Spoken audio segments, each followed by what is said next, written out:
All right, Mustang fans, we're here another edition of Behind the Coach's Desk, and we are here today with Coach Thabo Masoga, women's soccer coach. Coach, why don't you tell us how long you've been coaching? I know you made that transition as a student athlete, then a GA, and now you're Yeah, the head so coach. And so I started coaching in 2012 actually, while I was while I was a player over here, and I felt like it was my calling. I always liked teaching, but I want to teach what I'm passionate about. So I didn't want to go the traditional route, 9 to 5. Suit and tie just doesn't suit me like that. So I got a small club team that didn't wasn't really doing really well, and we turned them around. And I was like, man, that feeling of helping young men, young women transition into very good players was something that I felt was very good for my self-esteem, that I could help other people. So that feeling is something that I chase. And so I made the decision back then that this was the career for me. all right, Coach. So you're going into your what year as the head coach for the This is my program? second season as the head Second coach. season. So going into your second season, how do you feel, and how do you compare the team this time, this from last year compared to this year, where you guys are going in preseason as you get ready to start season? So the difference between the two seasons overall is last year I think we were more top heavy. So we had a lot of talent within the starting 11, but not so much depth on the bench. Whereas this year we have depth spread out throughout the squad, a little bit more diversity in terms of athleticism in the squad. So it should free us up to do a few more different things when we play different types of opposition, being able to switch things up a little bit easy. Okay. What are some who are some key returners for you, Coach, that you're excited about and feel you're going to make an impact for your program? For sure, Sierra Victory, supreme athlete. She gets better every year. We've put her into a leadership role as a captain. She does really well with that, good communicator. Off the field, she's immaculate as a student, 4.0. So we want her to lead by example, but just as an athlete, man, she's going to terrorize defenses with her speed and her strength. She's really aggressive. We're really lucky to have her. Another returner is Kitana Richards. So Kitana has played Olympic qualifiers before. She's played for her country. She's probably our most accomplished player that we have. You see her from, miles away. She's 5'10", built like muscle. Great player, like great player. When she's on her day, she's probably one of the best in the conference without a shadow of a doubt. And then the last player that's a key returner for us is Julissa Arevalo, who's also super senior, you'd say. She's going into her 5th year. Thing about her is that she's the most intelligent player that we have. Like, she just knows where the ball needs to go. She understands the game. If there was someone that was going to be a coach after playing, for sure, it would be her. She's most capable because she has the best understanding, for sure. Yeah. So, Coach, what are some expectations you have for your team this season? Just to be better than we were last year. Progress.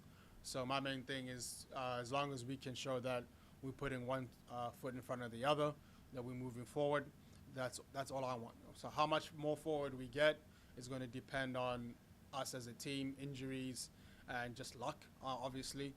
That all of those things encompass the season. But last year we tied really good teams. We beat some really good teams. We had a good run in the playoffs. We didn't have a good run in the playoffs, but we managed to get into our highest seed in a long time. Injuries at the end of the season just kind of decimated us. So we want to have a better seed than we did last year, which I believe last year I think we were the 4th seed. So if we can be higher than the 4th seed, we'll be good. I think we only lost, 3 games in the conference last year, and the 3 teams that beat us were above us. So that kind of tells us where we need to be, how our preparation needs to go, and where our goals need to be set needs to be high, because we have to beat those who beat us last year. Okay. Speaking of conference, we're in AMC conference. How do you feel about the competition and going into this season with the players that you have, especially with your newcomers? And speaking of the depth compared to the conference and stuff like that, how you feel about it? Yeah, so what we did this year in terms of recruiting is that we got a lot of freshmen in, but we also got a couple JUCO transfers just to kind of keep the experience high in the team. The freshmen that we brought in were mainstays on their team, so meaning they played on the high school teams or the club teams where we found them from, and so they're used to playing big minutes, and that's what's going to be the requirement. Teams like William Woods, Columbia, Missouri Baptist, Harris Stowe, they have good recruiting as well. So it's going to be a battle for sure, but they know not to take us lightly after last year. That since I was here, even as an assistant, we've improved every year, without question. We haven't taken a step back since 2019. Like, we've always moved forward. So keeping with that, we are trying to make sure that we are one of the top dogs in the conference. We have to set our ambitions high. And as long as we set our ambitions high, I think we'll always at least meet a certain standard of excellence. And that's where I want to live. I don't want us to ever be comfortable being mediocre, because being mediocre doesn't help us with recruiting. It doesn't help us with our goals as a team. It doesn't help us compete unless we set our goals high. So the conference is really good. Columbia's king or queen. They've won it last 10 years in a row. So for us, that's the goal. The goal is to dethrone the queen. And I make no secret about that. That is my goal. Like, before I leave here, I need to beat Columbia. So hopefully we do it this year. All right. So why should fans come out and show support, and what should they expect this season for you guys? Well, for one, we play an entertaining brand of soccer. We're very attack-minded. We're very entertaining. And, we want to entertain the crowd. If anybody comes to watch us, we want our players to be able to express themselves, to at least, have the crowd have something to say that they saw something. At the end of the day, we can say what we want about athletics, but at the end of the day, it's also entertainment, right? So we have to entertain the crowd. We have to keep the ball. We have to allow our more talented players to express themselves on the field. And if we can do that, the crowd will enjoy it. Another thing, being part of a movement, which is what we're trying to do with all the alumni that are coaching here, is having all the alumni come through and have it to be like, a catch-up session for all the people that used to play in the programs, whether it be wrestling, soccer, basketball, having everybody come back and just, be with each other while supporting men's and women's soccer would be great. We are going to have concessions this year. That's another thing. So we'll have hot chocolate and coffee and iced tea and all that kind of stuff. Depending on the weather, we'll have things that can accommodate people. We are trying to bring in stands into the fields so that people can be comfortable while watching us play and while cheering us on. And also, we just want Mustang Nation to be synonymous with success. We saw what basketball did last year. We don't want to be left out. We also want some of that love.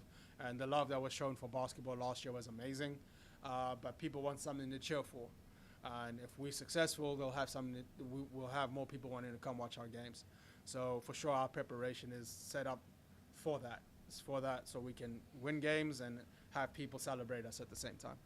Right. All right, Coach. So this is part of the show where I just get to know you a little bit. Yes, and sir. ask some random questions and just answer the best of your ability so we can get to know you. You ready, Coach? Yes, sir. All right. Favorite color, Coach? Blue, dark Okay. blue. All right. What's your favorite thing to eat? Ooh, man. So I have 3 tiers. So I like me some Cajun/Creole food. Okay. I like Indian food, and I like Mediterranean food. So gun to my head, probably Indian food, Okay. 100%. All right. So we established that you are a former, you are an alumni of the program as Yes, well. sir. So what would you say was probably the most memorable moment for you as a student athlete, as a player? My senior day. So obviously, as an international, I didn't have my family come. It's expensive to come here. So, but in that moment of walking on my senior day, I had to reconcile that like my career was coming to a close, and I look back on my coaches and what their impact on me was. the discipline that they instilled in me, and the process of them helping me to become the man that I wanted to be it was jarring. You know what I mean? Like in that moment, you realize like, okay, like after this, man, I'm a man. There's no excuses, and I felt prepared for what was next. So in those moments, in that moment, that's what stood out to me the most in my collegiate career was that moment. I was like I did all the hard work, and it's a wrap now, but I'm comfortable with it. All right. So now being a coach, last year, what would you say is the most memorable moment for you as a coach for the team? Most memorable moment for sure is when we tied UAPB, and I think that UAPB being a Division I school, and us being a small Christian college, it made the players believe in what we were trying to do, and it being my first season last year, and us tying, even though it wasn't a win, we wanted to win, and we could have won that game. We played really well in that game.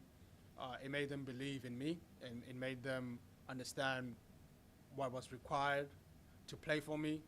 And honestly, since I've been at CBC, that was probably the best season that we've had. Not just results-based, but in terms of the team being cohesive and having good relationships with one another, because as they say, losing exposes all the weaknesses and winning hides it. But last year we kind of like sowed the seeds that we needed to sow in the preseason, and that first game, everybody kind of understood what the assignment was. Like, we have a chance, and that first game against UAPB really made me feel like, okay, I'm onto something here. All right, Coach. What would you say is your favorite hobby to do outside of coaching? Favorite hobby is definitely lifting weights. It's just a good way to just take my mind off of everything else and just challenge myself to improve. I'm in love with improvement, so anything that can help me improve, whether it be my health or anything like that, I think it is important that we have something away from this chaos of being a coach. But lifting weights is the best way I can just have a small reprieve from the madness of what it is to be a coach. Gotcha. All right. Would you rather play on turf field or grass field? A good grass field is undefeated. A good grass field is undefeated for sure. All right. Gatorade or Powerade, Coach? I'm a Powerade man. Powerade. All right. So what do you like to do to relax outside of athleticism? I like to read. Reading has been something my dad always put on my desk since I was a kid, and always understanding other people's perspectives. Also being an international, and having my specific culture that I grew up with, coming here and understanding cultures. I think I'm equipped with that because of reading. Reading also kind of just takes you into another place, another universe, and there's always so many people you can learn from reading. So reading for me is definitely one of the best ways for me to relax. All right. What year did you graduate from CBC? 2015. All right. And what did you get your degree in? Marketing, management. So, but with focus in marketing. All right. All right, Coach. Well, last thing is, where besides the school's website, where can fans get more information on you, on your team, social media outlets? So on social media, the team is on Instagram, CBC Women's Soccer. And then my personal Instagram is Coach _Thabo, and we do have a TikTok account. I just don't know how to use TikTok. I'm aging myself a little bit, but we do have some media interns that are going to be working with us to help our social media. So we will be advertising our new X account as well to update people that aren't at the games or aren't watching live. They can keep up with the X account once we launch it. So everything will be posted on our CBC Women's Soccer page on Instagram, how you can find out our other socials. But for right now, CBC Women's Soccer, Coach _Thabo. All right. Coach, appreciate your time. Best of luck for you guys this season. I appreciate you, Coach Prophet. All Thank right. you for your time.